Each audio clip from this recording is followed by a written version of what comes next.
سینشین پر تشریف فرما ڈائریکٹرز صاحبان، اویسی اسکول آف ایکسلنس، جناب عزیز احمد صاحب، جناب انوار صاحب، جناب ارشد صاحب، جناب سعادت علی اکبر صاحب، جناب جنید پاشا صاحب اور محترمہ ملیحہ صاحبہ director Owaisi school of excellence, محترمہ امتل صاحبہ director Owaisi school of excellence, جناب شفیع صاحب ٹرسٹی سالار ملت ایجوکیشنل ٹرسٹ، سلیم بیگ صاحب رکن بلدیہ عظیم تر حیدرآباد، جناب حفیظ پٹیل صاحب نمائندہ کارپوریٹر عظیم تر حیدرآباد، جناب عرفان خان صاحب اور آج کی اس تقریب میں شرکت کرنے کے لیے آئی ہوئی میری عزت مآب پردہ نشین ماں اور بہنوں، الحمدللہ اللہ کا فضل کرم، نبی کریم صلی اللہ علیہ وسلم کا صدقہ، اولیاء اللہ کی دعائیں، بزرگوں کی دعائیں، نوجوانوں کی دعائیں کہ اللہ سبحانہ وتعالی سالار ملت ایجوکیشنل ٹرسٹ سے بہت کام لے رہا ہے اور آج کی تقریب اور آج آپ لوگ کو یہاں پہ زحمت اس لیے دی گئی ہے کہ سال میں 3 مرتبہ ہم ہنر کی تربیت دیتے ہیں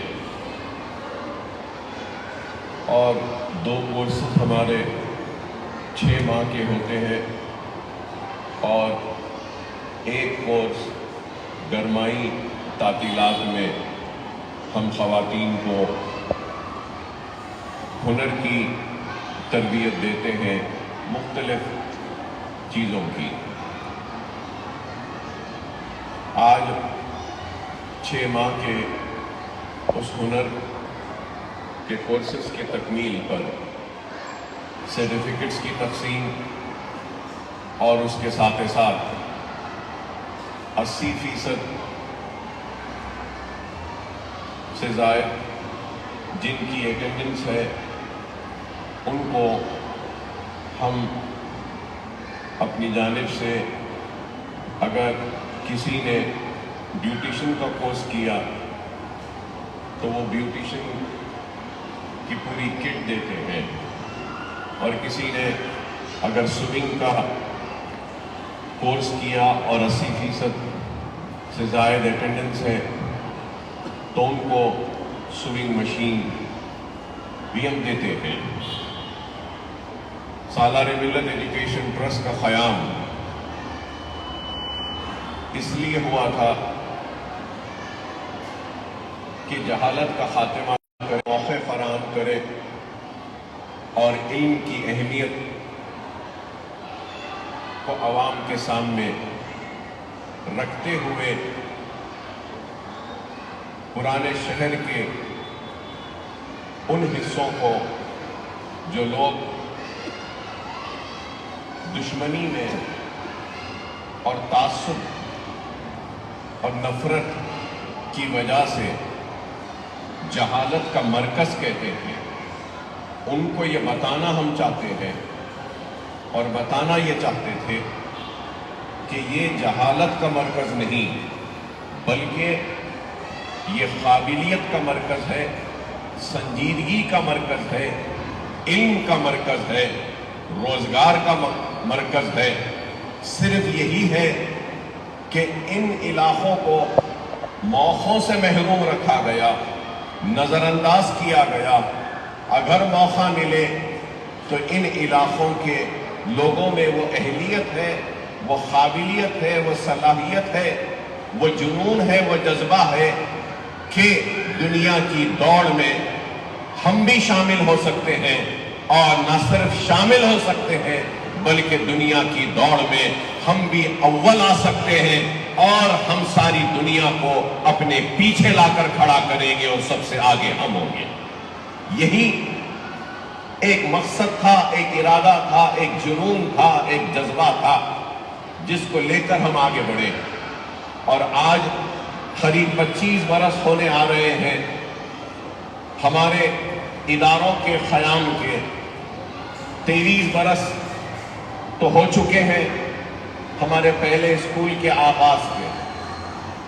تو ہم جن مقاصد کو لے کر آگے بڑھ رہے ہیں، ان مقاصد میں دنیا چاہے کچھ بھی کہہ لے، چاہے کہے کہ ہم کامیاب نہیں ہوئے، بے شک میں یہ نہیں کہتا کہ ہم کامیاب ہوئے ہمارے سارے مقاصد میں، لیکن ایک مقصد میں تو ہم کامیاب ہو گئے، اور وہ مقصد یہ تھا ہمارا کہ تعلیمی شعور کو بیدار کریں۔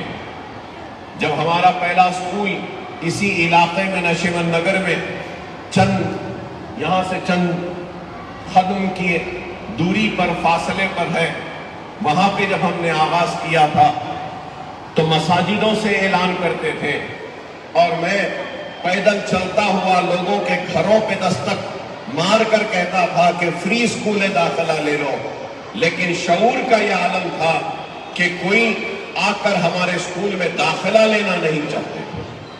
ہر سال کئی سیٹس ویکنٹ رہتے تھے، 5 سال تک مسلسل جدوجہد اور کوشش میں اور میری ساری ٹیم کرتی رہی، اور اس کا نتیجہ آج دیکھتے ہیں کہ آج ہمارا ایک اسکول نہیں بلکہ 9 اسکولز ہیں، ہمارے 4 جونیئر کالجز ہیں اور 2 ڈگری کالجز ہیں، اور ان سارے ہمارے اسکولز اینڈ کالجز میں ہزاروں بچے زیر تعلیم ہیں، اور جب اسکول کے داخلے کا اعلان ہوتا ہے تو ایک نشست اگر رہتی ہے تو اس ایک نشست کے لیے 100 200 لوگ درخواست دیتے ہیں۔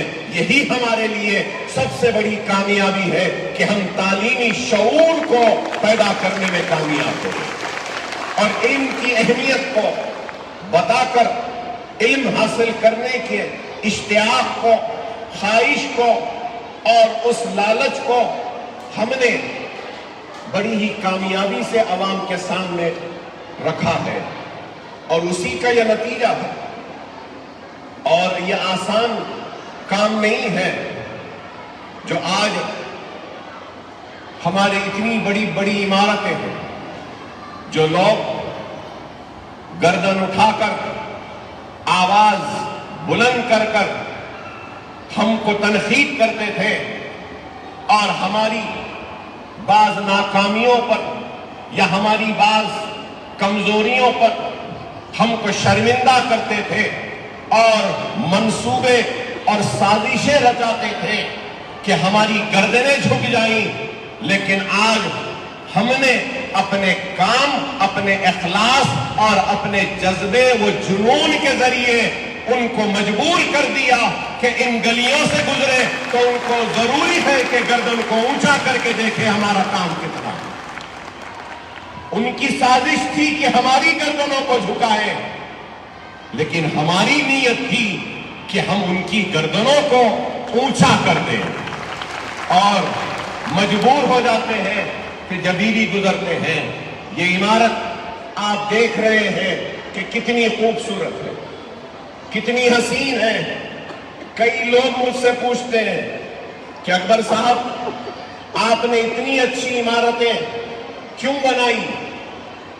بعض لوگوں نے آ کر جب ہمارے اسکولوں کو دیکھا تو کہا کہ اکبر صاحب یہ اتنی اچھی عمارتیں ہیں، تو میں نے ان سے کہا کہ میں اگر یہ عمارتوں کو خوبصورت بنایا ہوں تو اس لیے بنایا ہوں کہ کوئی میری غریب مسلمانوں پر انگلی نہ اٹھائے اور غریب مسلمانوں پہ یہ سوچ کر نہ دیکھے کہ یہ ایک فری اسکول ہے، غریبوں کا اسکول ہے۔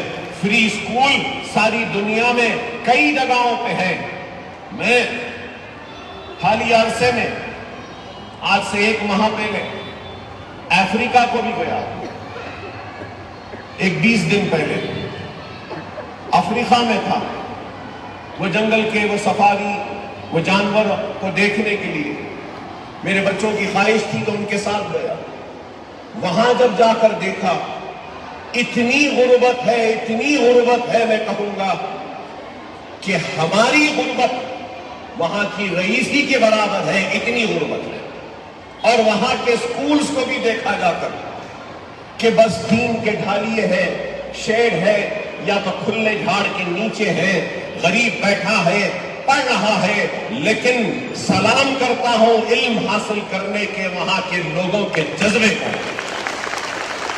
اور آج یہاں پر اتنی بڑی بڑی عمارتیں، یہ اتنی بڑی بڑی کیوں؟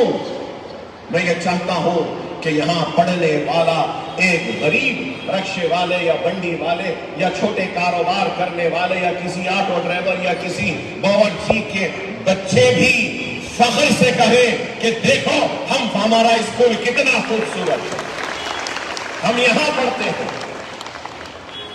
آج ہم جو کام کر رہے ہیں، کام یہ دنیا کے لیے نہیں ہے، یہ کام اللہ کی رضا کے لیے، اللہ کی خوشنودی کے لیے ہے، اور اللہ کے حبیب محمد مصطفیٰ صلی اللہ علیہ وسلم کی امت کے لیے ہے۔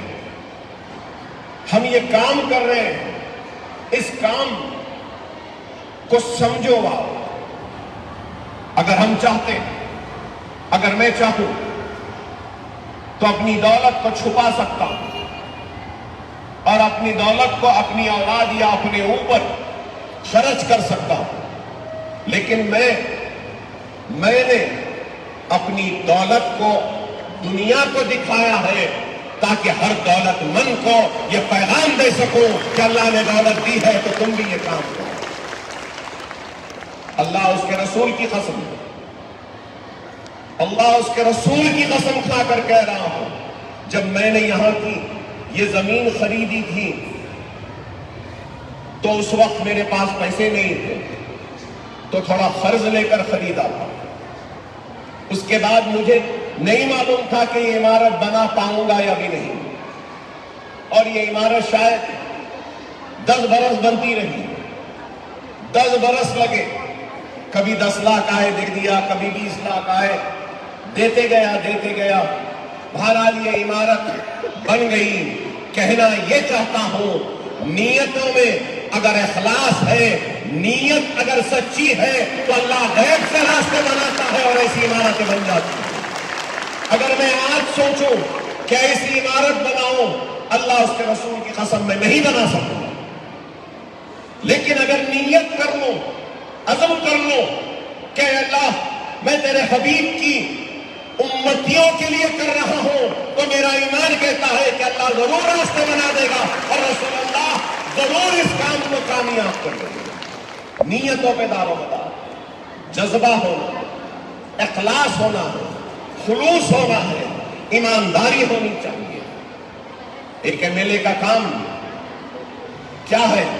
اسمبلی میں جانا، مسائل کی نمائندگی کرنا، بنیادی سہولتوں کو مہیا کروانا، لائٹ، روڈ یا پھر sewerage, strong water drain, government schools, یہ کام کرنا۔ لیکن میں نے ان کاموں سے ہٹ کر کام کیا، اور یہ علاقہ چندرائن گٹے میں آج نہیں ہے، یہ علاقہ آج حلقہ اسمبلی چندرائن گٹے میں آج نہیں ہے، لیکن 99 میں جب میں نے پہلا الیکشن لڑا تھا تو یہ علاقہ چندرائن گٹے حلقے میں تھا، میرا حلقہ تھا، اور میں آج بھی اس علاقے کے لوگوں کے احسان کو نہیں بھلا سکتا۔ ان لوگوں نے احسان کیا تھا، ملت کی صفوں سے انتشار کا خاتمہ کیا تھا، اور ایک 25 برس کا نوجوان، میری عمر کچھ 25 سے اوپر تھی، 26-27 برس کا تھا، تو آپ اندازہ لگائیے کہ ایک 27 برس کا، 28 برس کا، 20-25 برس کا ایک نوجوان آ رہا ہے، تو لوگ کیا بولیں گے؟ ارے یہ تو بچہ ہے۔ واقعی میں لوگ بولتے تھے مجھے، یہ بچہ ہے، یہ کیا الیکشن لڑے گا، یہ کیا جیتے گا؟ اور میرے مخالف کو کہتے تھے کہ یہ تو اژدہا ہے، کھینچ لے گا، کھا لے گا اس کو، اس بچے کو۔ اور مجھ سے کہا گیا اس وقت کہ ارے یہ چھوٹا بچہ ہے، ہم اس کو لالی پاپ دیتے تھے، ہم اس کو بیٹھ کے کھلاتے تھے، لیکن اللہ اس دور کے نوجوان بچے سے کام لینا چاہ رہا تھا جو دنیا نے نہیں دیکھا، اللہ نے منظوری دی تھی، اور شاید ان عمارتوں کی تعمیر کے لیے اللہ نے مجھے منتخب کیا تھا، اور اللہ نے مجھے اس کام کا قابل بنایا اور مجھے کامیابی دی۔ اللہ کا شکر ادا کرو، جتنا بھی شکر ادا کرو کم ہے۔ اللہ کی راہ میں کرنے والوں کی کمی نہیں، اللہ کی راہ میں جدوجہد کرنے والوں کی کمی نہیں۔ اللہ کے بندے سینکڑوں، کروڑوں، لاکھوں، کئی ہیں، اربوں کھربوں میں ہیں، لیکن اللہ نے اپنے ان کھربوں اور نہ جانے کتنے سینکڑوں بندوں میں سے اس گنہگار بندے کو منتخب کیا، تو میں اللہ کا جتنا شکر ادا کروں۔ میں آپ سے بھی یہ کہوں گا، خدا را ان عمارتوں اور ان سکولوں سے استفادہ اٹھاؤ، فائدہ اٹھاؤ۔ یہ میرے نہیں ہے، یہ قوم کی امانت ہے۔ نہیں معلوم کہ میں کب اس دنیا سے رخصت ہو جاؤں، کبھی بھی چلا جاؤں گا۔ جتنی بھی زندگی جی رہا ہوں، میں تو کہوں گا کہ میں یہ بونس جی رہا ہوں۔ آج سے 14 سال پہلے ہی اللہ کو پیارا ہو چکا ہوتا، اگر میرے مسلمان ماں اور بہنوں کی، بزرگوں کی، میرے بھائیوں کی دعائیں نہ ہوتی تو شاید آج آپ سے مخاطب نہ کرتا۔ کئی ماں نے، کئی بہنوں نے روزے رکھے، کئی لوگوں نے طواف کیا اللہ کے گھر کا، تو کئی لوگ جانماز بچھا کر اپنے آنسوؤں کے ذریعے میری حیات کو مانگنے لگے۔ موت کی خرید تھا، لیکن موت سے کھینچ کر مجھے حیات دی، دعائیں تھی جو دی۔ ارے کتنے 3 گولیاں 70 مرتبہ ہاتھ پہ، پیٹ پہ، یہ ہاتھ پورا زخمی، خون پورا بہہ چکا تھا، ادھر سے چڑھا رہے تھے تو سوراخوں سے خون نکل رہا تھا۔ ارے کیسی حالت تھی، لوگوں نے کہا کہ یہ مر گیا لیکن چھپا رہے ہیں۔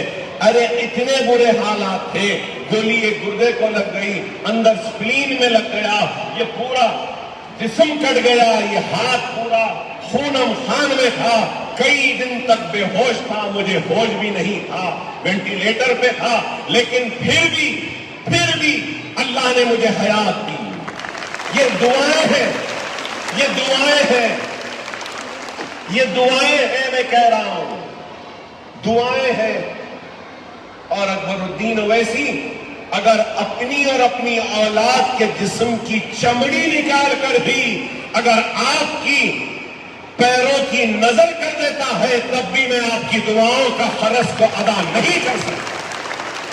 ساری دنیا کے مسلمانوں نے میرے حیات کے لیے دعائیں کی، وہ دعائیں ہیں اور اس کا احسان ہے کہ مجھے ہمت دیتا ہے، عزم دیتا ہے ایسی عمارتوں کو کھڑا کرنے کی۔ یہ دعائیں ہیں، اور جب تک زندہ ہوں ہر اس دعا کا فرض ادا کرتا رہوں گا، کام کرتا رہوں گا۔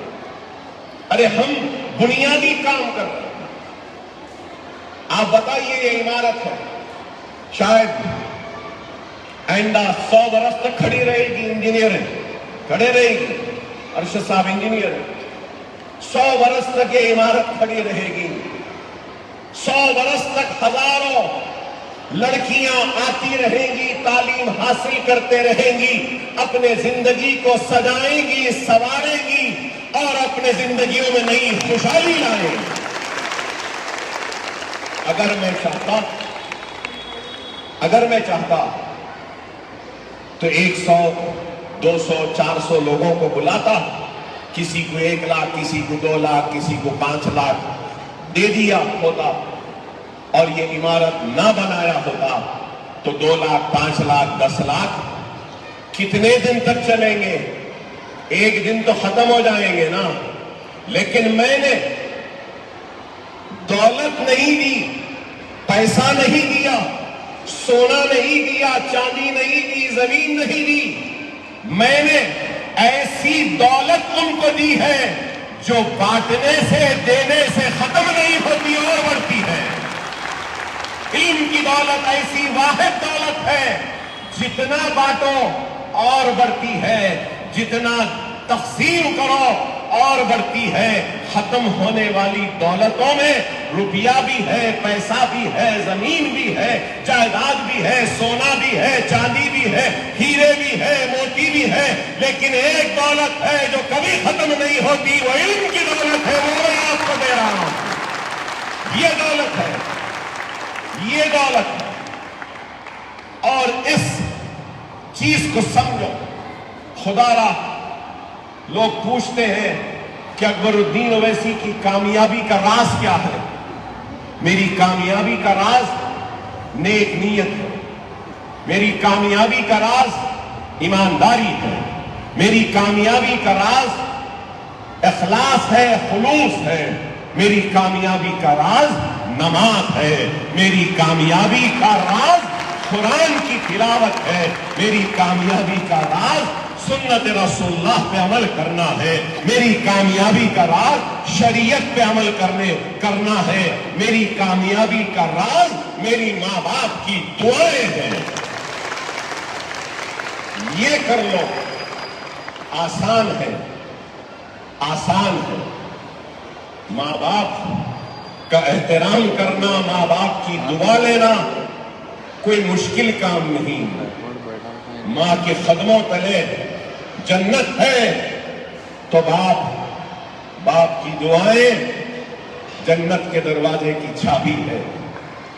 ارے ماں باپ کا احترام کرو, بڑوں کا احترام کرو, اپنے اساتذہ کی عزت کرو.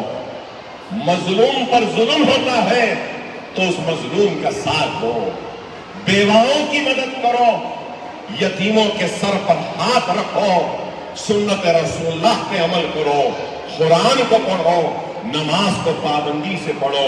دنیا کی کوئی طاقت تم کو ناکام یا شکست نہیں دے سکتی. اس چیز کو سمجھو. خدا را اللہ اگر مصیبتوں تکلیفوں میں ڈال کر آزماتا ہے تو اس چیز کو یاد رکھو, اللہ آرام و سکون دے کر بھی آزماتا ہے.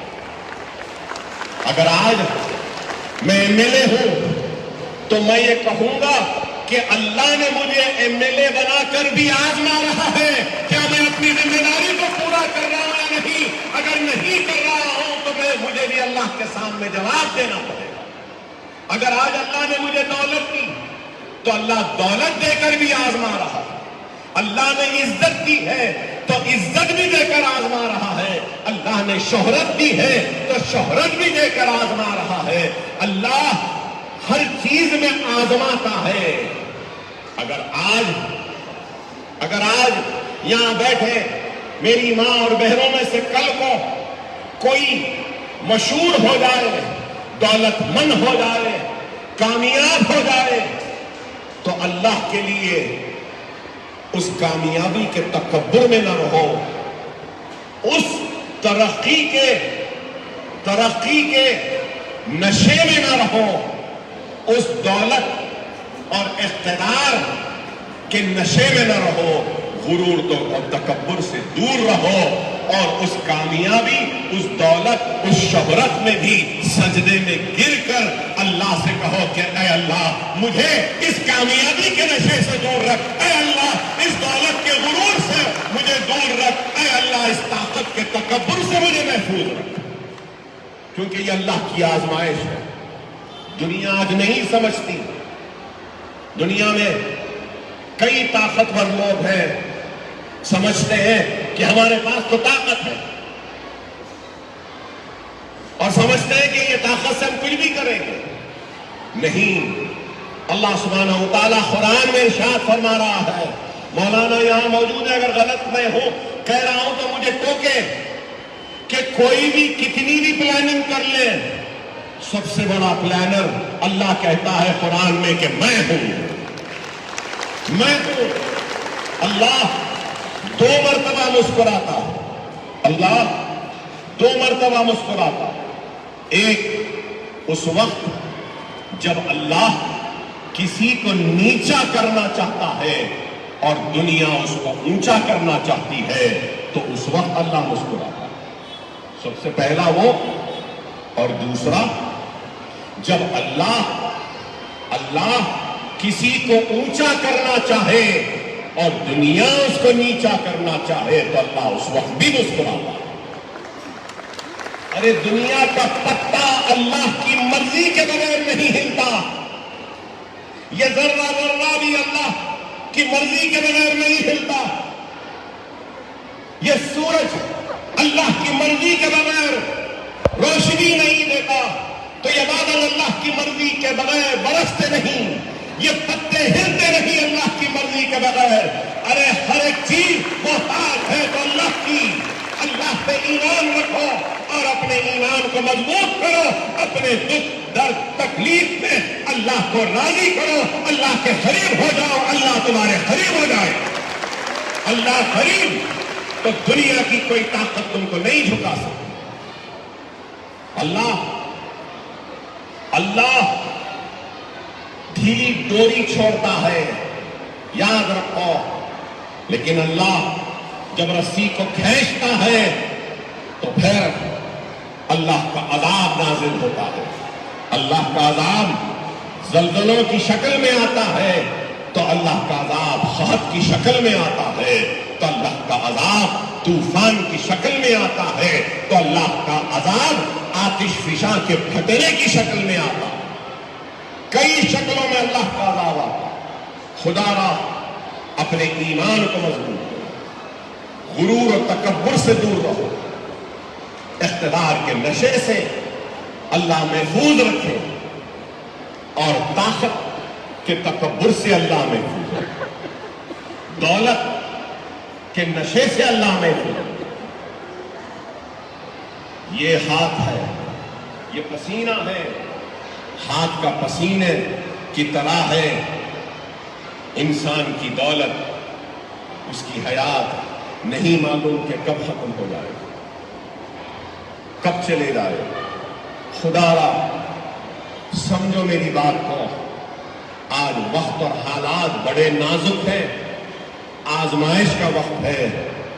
دیکھو سب کے پاس فون ہوگا، نیوز دیکھو، نیوز پڑھو، کیا تکلیف ہوتی ہے، آنکھوں سے آنسو ٹپک پڑتے ہیں کہ فلسطین میں ہمارے بھائی بہن اور معصوم بچوں کا کیا حال ہے، دانے دانے کا محتاج ہے۔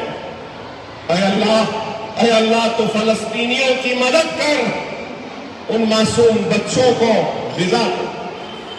آپ بتاؤ کون ہے، کہاں ہے ہیومن رائٹس، کہاں ہے دنیا کی طاقتیں، کہاں ہے وہ لوگ جو چیمپئنز بنتے ہیں انسانیت کے، کہاں ہے وہ لوگ جو چیمپئنز بنتے ہیں فاقہ کشی پر، مال نیوٹریشن پہ بات کرتے ہیں، کہاں ہے وہ لوگ؟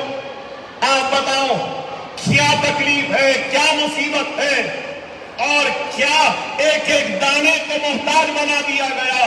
ماؤں کے چھاتیاں سوکھ گئی، اپنے بچوں کو دودھ پلانے کے لیے ان کے پاس دودھ نہیں، اور پھر وہ بوتلوں میں دودھ کی جگہ ایک شوربہ یا کچھ بنا کے پلا رہے بچوں کو، اور بچے پھٹر گئے ہیں، ہاتھیں پھٹر گئے ہیں، مڑ گئے ہیں، پیٹ پیٹ کو آ گیا ہے۔ ارے دیکھو اللہ کی کیا آزمائش ہے۔ ارے کچھ نہیں کر سکتے تو کم از کم آج یہاں سے طے کر کے اٹھو کہ ہم ہماری ہر نماز میں فلسطینی ماں کے لیے دعا کریں گے، فلسطینی بھائی کے لیے دعا کریں گے، فلسطینی بچوں کے لیے دعا کریں گے، بیت المقدس کے لیے دعا کریں گے۔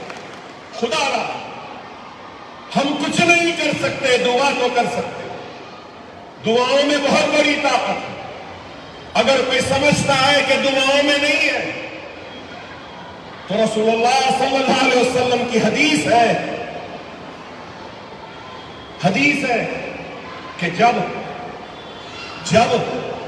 ایک بندہ اپنے گناہوں سے توبہ کرتا ہے اور اللہ سے معافی مانگتا ہے اپنے گناہوں کی توبہ پر، اور سجدے میں گر کر روتا ہے، تو اس کے گناہ ایسے معاف ہو جاتے ہیں جیسے وہ ابھی ماں کے پیٹ سے دنیا میں ختم ہوا۔ اور اگر میں غلط ہوں تو انوار صاحب ٹوک سکتے ہیں، کیونکہ میں مولانا نہیں، مذہبی آدمی نہیں، میں تو گنہگار ہوں۔ اور لوگ مجھے تو بولتے ہیں کہ اکبر صاحب بڑے فیشن والے ہیں، بڑے دنیا والے ہیں۔ ہاں جیسا بھی ہوں بھائی، اگر غلط ہوں تو انوار صاحب ٹوک دینا۔ اللہ جب نیکیوں اور بدیوں کو تولے گا ترازو میں، تو جو بھی پھڑا بھاری ہے اس حساب سے جنت یا دوزخ۔ اگر نیکی کا پھڑا بھاری تو جنت، بدی کا پھڑا بھاری تو دوزخ۔ جب بدی کا پھڑا بھاری ہوگا اور دوزخ کی طرف لے جاتے رہیں گے تو ایک آواز آئے گی اور کہے گی کہ اے اللہ،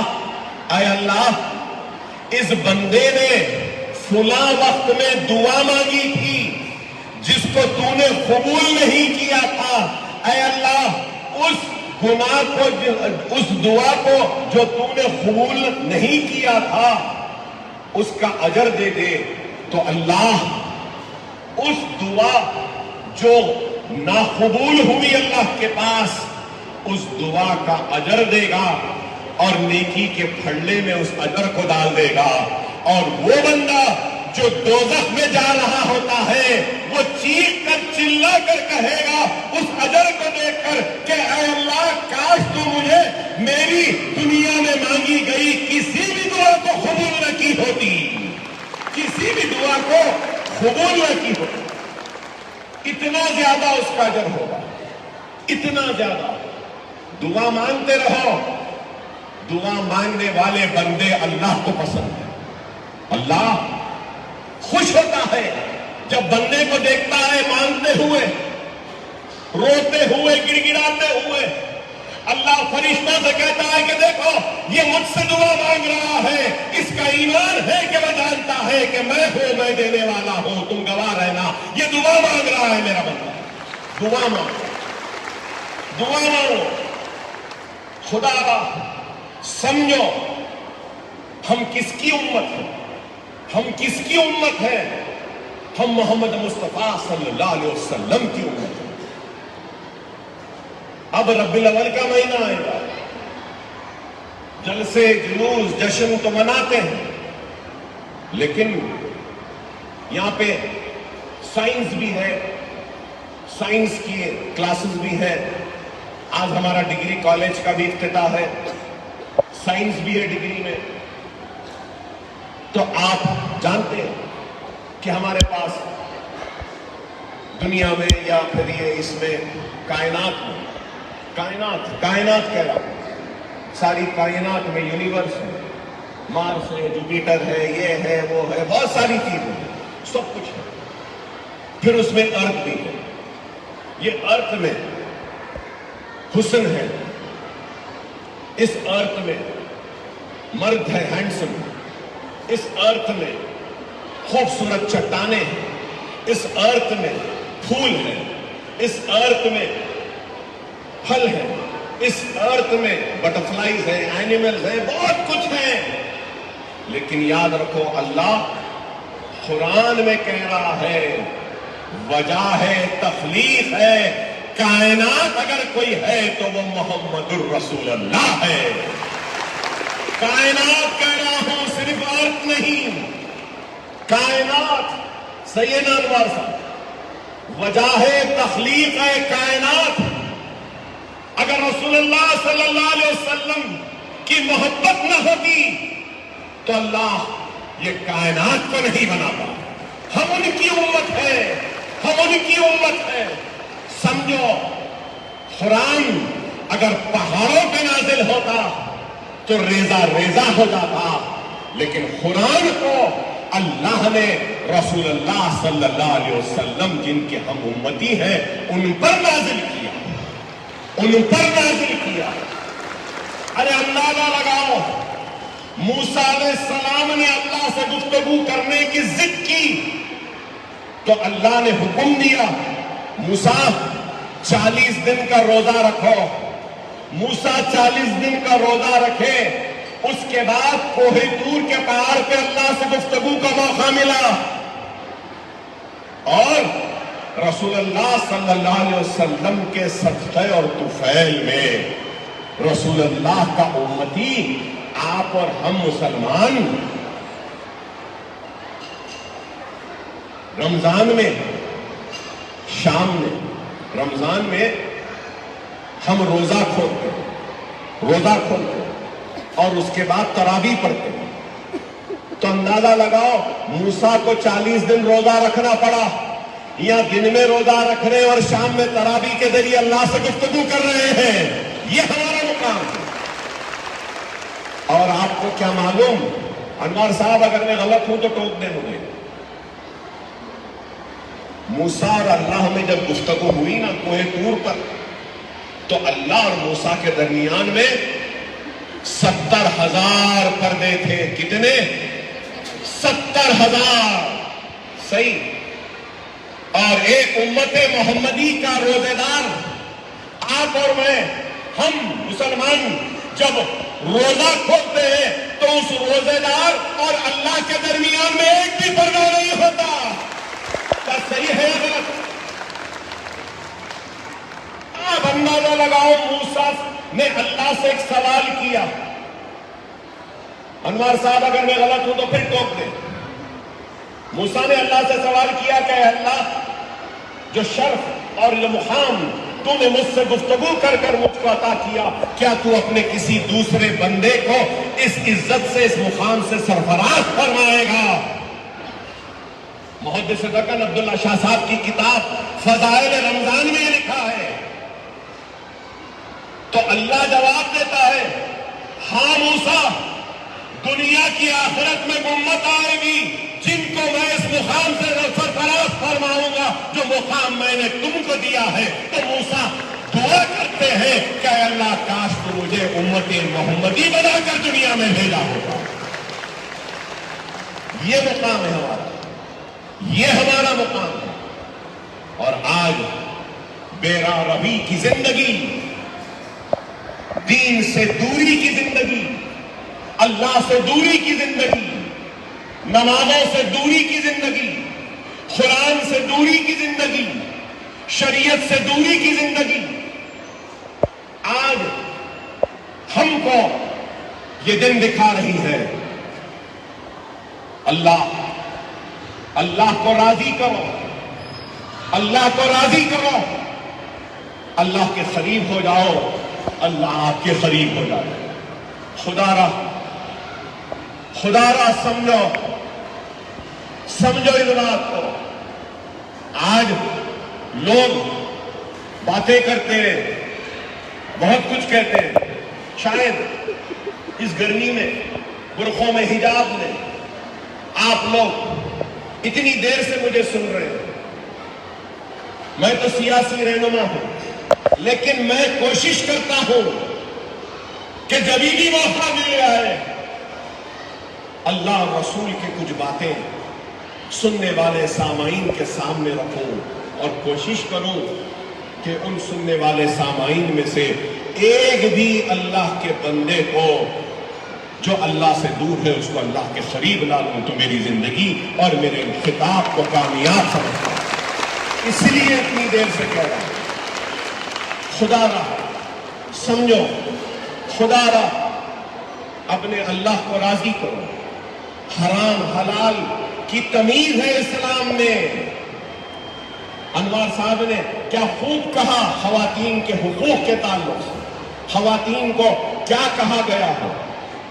حضرت عائشہ رضی اللہ عنہ کے بارے میں کہا، سب کچھ کہا، کیا اچھا کہا، کتنی اچھی باتیں کہی۔ اور انوار صاحب کی اچھی باتوں نے مجھے بھی چند باتیں کرنے کے لیے مجبور کیا۔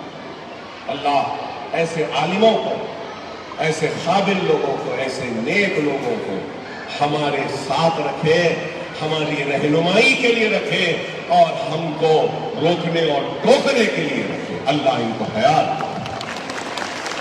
یہ نیک لوگ، ہم تو گنہگار ہیں، اتنا سب کچھ کرتے ہیں اور اللہ سے دعا کرتے ہیں کہ اللہ تو اس کو قبول کر لے، تو اس کو قبول کر لے۔ خدا را اپنی زندگیوں میں تبدیلی لائی، علم کی اہمیت کو سمجھے، جہالت کے اندھیروں کو اپنے زندگیوں سے نکالیے،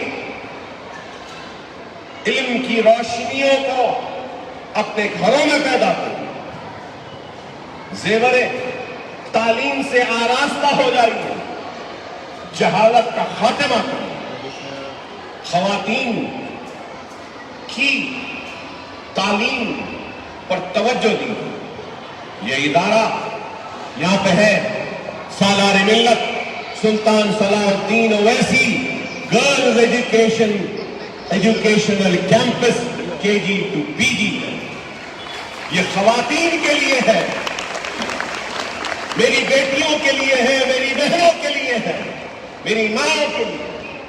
اور یہ ادارہ اس شخص کے نام ممنون ہے، اس شخص کے نام جو ملت کی صفوں سے خوف کو مٹایا تھا، ایک مرکز سیاسی پر لایا تھا اور مجلس اتحاد المسلمین کو ایک طاقتور جماعت بنایا۔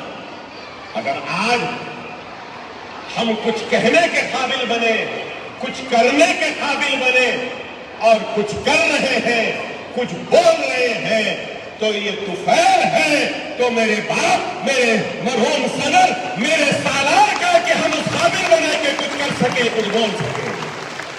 اگر یہ شخص نہ ہوتا تو ہم نہ ہوتے، یہ ادارے نہ ہوتے اور آپ کو یہاں پہ تعلیم کا موقع ملتا۔ اللہ سالار ملت کی قبر کو نور سے بھر دے، اللہ سالار کی قبر کو نور سے بھر دے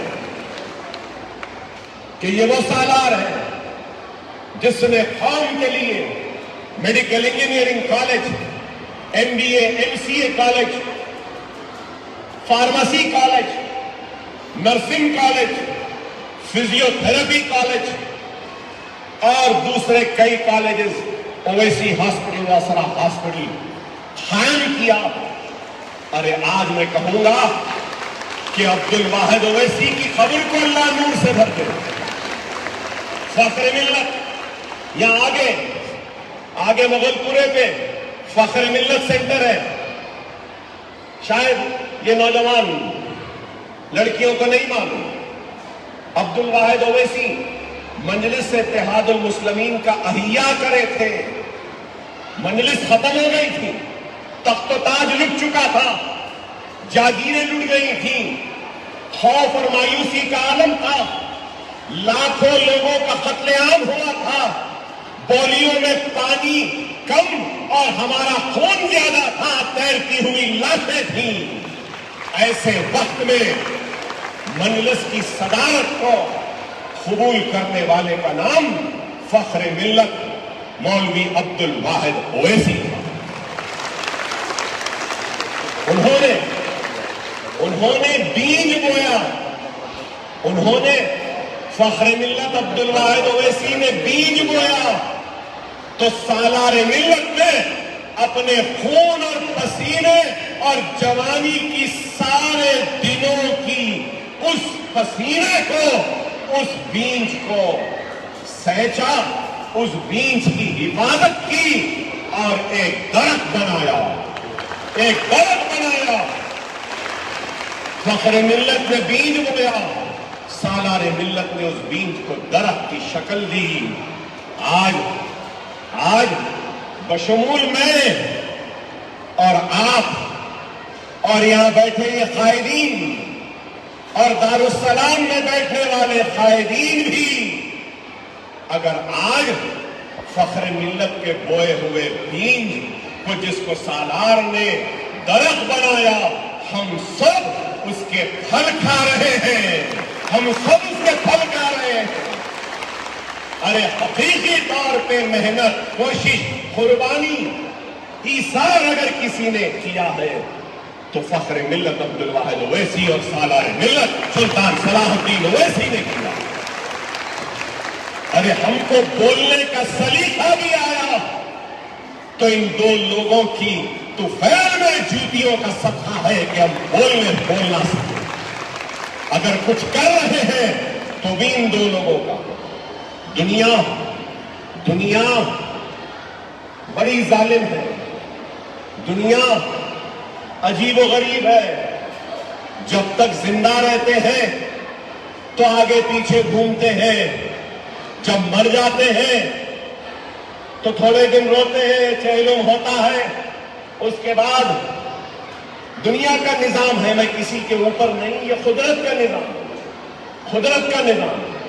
چہلم ہوتا ہے، بھول جاتے ہیں، جیسے جیسے دن جاتے جاتے ہیں وہ ہم کو اور ہم کو چھوڑ کر جانے والے ہمارے بزرگوں کی یادوں کو وقت کے ساتھ ساتھ ہم بھول جاتے ہیں۔ لیکن وہ قوم جو اپنے ماضی کو بھول جاتی ہے، وہ قوم کبھی کامیاب و کامران نہیں ہوتی۔ وہ اولاد جو اپنے باپ دادا کو بھلا دے، وہ اولاد کبھی قابل، نیک اور کامیاب نہیں کہلاتی۔ اکبر الدین اویسی اپنے باپ دادا کی محنت کو کبھی نہیں بھلائے گا۔ دادا کی عمارت وہاں ہے تو باپ کی عمارت یہاں ہے، تو اس باپ کے بیٹے کی عمارت پیچھے ہے نشیمن نگر میں۔ یہ دادا کی عمارت سامنے، باپ کی عمارت یہاں، خود کی عمارت نشیمن نگر میں۔ اللہ کام لے رہا، خدا را اپنے محسنوں کو مت بھلاؤ، اپنے محسنوں کو مت بھلاؤ۔ اگر کسی نے ایک کنکر آپ کے راستے میں اگر آیا ہے، اس کو ہٹایا ہے، تو اللہ کے لیے اس کنکر کو ہٹانے والے کے احسان کو نہ بھولو۔ ہم کس کی امت ہیں؟ رسول اللہ صلی اللہ علیہ وسلم کی۔ روزانہ یہودن کچرا پھینکتی تھی، روزانہ ایک دن نہیں پھینکی تو دریافت کرے کہ کیا بات ہے آج کچرا نہیں پھینکی۔ پتہ چلا بیمار ہے تو فوراً گھر کو چلے گئے عیادت کرنے۔ ارے ہم ان کی امت ہیں، ہم ان کی امت ہیں۔ طائف کے میدان میں اتنے زخمی ہوئے کہ رسول اللہ نے کہا کہ میری زندگی کا سخت ترین دن ہے۔ جبریل علیہ السلام نے کہا اگر آپ کہہ دیں تو، لیکن رسول اللہ صلی اللہ علیہ وسلم نے نہیں۔ ارے یہ میرے آقا کی تعلیم، یہ ہے رسول اللہ۔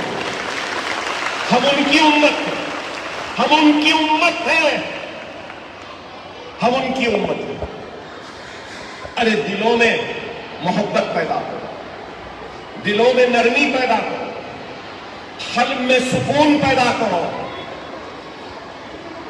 اپنے قلب سے معاف کرو۔ ارے رسول اللہ صلی اللہ علیہ وسلم نے چیخ کر چلا کر کہا تھا کوئی ہے رونے والا؟ جب ہندا نے کلیجہ چبا دیا تھا، کس کا؟ حضرت حمزہ کا، حضرت حمزہ کا، اور ان کو بھی معاف کیا۔ اور کہا کہ معاف کرتا ہوں بس تیرے سامنے صحیح. ارے یہ رسول اللہ کی تعلیم. کیا ہم ایک دوسرے کی چھوٹی چھوٹی غلطیاں، ایک دوسرے کی چھوٹی چھوٹی ناراضگی کو معاف نہیں کر سکتے؟ ارے مجھے گولیاں مارے، چاقوؤں سے مارے، تلواروں سے مارے، میرے بچے چھوٹے چھوٹے تھے، 15 برس پہلے یتیم ہو جاتے تھے، میری بیوی بیوہ ہو جاتی تھی، میری ماں رو رو کر برا حال تھا، میرے بھائی کے کھانے پہ میری میت آ جاتی، لیکن میں نے ان لوگوں کو بھی معاف کیا. میرے رسول اللہ کی تعلیم ہے کہ گولیاں مارنے والوں کو بھی میں نے معاف کیا. اور لوگ بولتے ہیں کہ آپ پہ اتنا ظلم ہوا. نہیں، نہ صرف معاف کیا بلکہ اویسی اسکول آف ایکسیلنس سلالہ میں بھی بنایا، اور وہاں کے عرب باشندے، عرب بھائی بہن کے بچے آج زیر تعلیم. ارے ہم رسول اللہ صلی اللہ علیہ وسلم کی امتی ہیں. مارنے سے زیادہ معاف کرنے والا طاقتور ہوتا ہے، جواب دینے سے زیادہ صبر کرنے والا زیادہ طاقتور ہوتا ہے.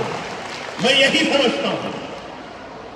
طاقت کی کمی نہیں، دولت کی کمی نہیں، جنون و جذبے کی کمی نہیں، دیوانے پن کی کمی نہیں، لیکن پھر بھی اس دیوانے پن کو بھی قابو میں رکھا ہو، اس جوش کو بھی قابو میں رکھا ہو، جذبے کو بھی قابو میں رکھا ہو، اور اس جوش، جذبے، جنون، قابلیت کو استعمال کر رہا ہو تو علم کی دولت سے اپنی قوم کو آراستہ کرنے کے لیے استعمال کر رہا ہے. یہی ہے. خدا را سمجھو، ایک پیغام لے کر جاؤ، ایک میسیج لے کر جاؤ کہ ہم اللہ کی راہ میں جدوجہد کریں گے.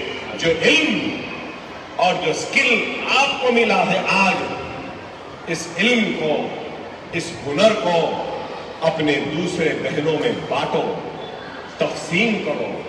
اللہ نے آپ کو دولت نہیں دی، زمین نہیں دی، جائیداد نہیں دی، غریب ہے، لیکن یاد رکھو سب سے غریب وہ ہے جس کے پاس علم نہیں. سب سے رئیس وہ ہے جس کے پاس علم ہے. سب سے طاقتور وہ نہیں جس کے پاس علم نہیں، طاقتور وہ جس کے پاس علم ہے. سب سے کامیاب وہ نہیں جس کے پاس ایمان نہیں، سب سے کامیاب وہ ہے جس کے پاس ایمان ہے. خدا اپنے ایمان کو مضبوط کرو، اللہ کو راضی کرو، رسول اللہ صلی اللہ علیہ وسلم کی خوشنودی کے لیے کام کرو، ماں باپ کا احترام کرو، اساتذہ کا احترام کرو، بڑوں کی عزت کرو، چھوٹوں کا لحاظ کرو، غرور اور تکبر سے محفوظ رہو، دور رہو. قرآن کو ترجمے سے زندگی میں ایک مرتبہ کم از کم کرو، ایک مرتبہ. گھر سے کبھی بھی نکلو تو ایک رکوع ہی صحیح قرآن کی پڑھ کے نکلو. اللہ کی حفاظت میں رہو گے، اللہ کی حفاظت میں رہو گے. کہیں پر بھی جا رہے ہو تو نماز کا وقت ہوا تو 2 منٹ نکال لو، نماز پڑھو، مظلوم کی مدد کرو، بیوہ کا سہارا بنو، یتیم کے سر پر ہاتھ رکھو. جو کچھ اپنے سے بنتا ہے وہ کرو، مدد کرو. اگر کچھ نہیں کر سکتے تو ہاتھ اٹھا کر اپنی قوم، اپنے مسلمان، اپنے ایمان والے بھائیوں اور بہنوں کے لیے دعا کرو. اللہ آپ کو، ہم کو، سب اللہ محفوظ رکھے، اللہ ہماری حفاظت کرے، اللہ ہمارے گھروں میں خوشحالی دے، اللہ ہمارے بے روزگار بچوں کو نوکریاں و روزگار عطا کرے. اللہ ہمارے گھروں میں بیٹھی ہماری بیٹیاں، بہنیں جو ہیں جن کی شادیاں نہیں ہو رہی، اللہ ان کی شادیاں کر. اللہ ہمارے بچے جو تعلیم حاصل کر رہے ہیں ان کے علم میں اور اضافہ کر اور ان کی تعلیم کو کامیابی عطا کر۔ اے اللہ ہمارے گھروں میں جو بیمار ہیں ان کو شفا کاملہ عطا کر۔ اے اللہ ہمارے سروں پر ہمارے ماں باپ جو ہیں، اے اللہ ہمارے ماں باپ کو جو زندہ ہیں، اے اللہ ان کو حیات دے، صحت دے۔ اے اللہ ہمارے اس مجمع میں بیٹھے اگر کسی کی ماں نہیں، کسی کے باپ نہیں، تو اے اللہ وہ لوگ جن کی ماں یا باپ اس دنیا میں نہیں ہے، اے اللہ تو ان کی مغفرت عطا فرما۔ اے اللہ تو ان کے ماں باپ کو جنت میں اعلیٰ مقام عطا فرما۔ اے اللہ فلسطینی مسلمانوں کی حفاظت فرما، فلسطینی مسلمانوں کی حفاظت فرما، بیت المقدس کی حفاظت فرما۔ اے اللہ یہ لوگ بیت المقدس کی بے حرمتی کر رہے ہیں مولا، اے اللہ تو بیت المقدس کی حفاظت فرما۔ معصوم بچوں کو دانے دانے کا محتاج بنا دیا، اے اللہ تو اپنی رحمت کو برسا دے، ان معصوموں کی جانوں کو بچا دے۔ اے اللہ تو ان کو غذا غیب سے عطا کر دے، طاقت غیب سے عطا کر دے۔ اے اللہ وہ مائیں جن کی چھاتیاں سوکھ گئی ہیں مولا تو ان کی چھاتیوں میں دودھ دے دے، اپنی اولاد کو پلانے کے لیے دودھ دے دے مولا، پریشان ہے۔ اے اللہ تو فلسطینیوں کی، میرے کلمہ گو مسلمانوں کی حفاظت فرما۔ اے اللہ تو ہمارے ملک ہندوستان کی بھی حفاظت فرما۔ اے اللہ ہم کو نیک بنا، ایک بنا، ہم کو اپنے گناہوں سے دور رہنے کی توفیق و ہدایت عطا فرما۔ اے اللہ ہم سے اگر کوئی غلطیاں ہوئی تو معاف فرما، ہم سے کچھ غلطیاں ہوئی ہیں تو معاف فرما اور ہماری زندگیوں میں خوشحالی لا، ہم کو ترقی دے اور کامیابی دے۔ وآخر دعوانا الحمدللہ۔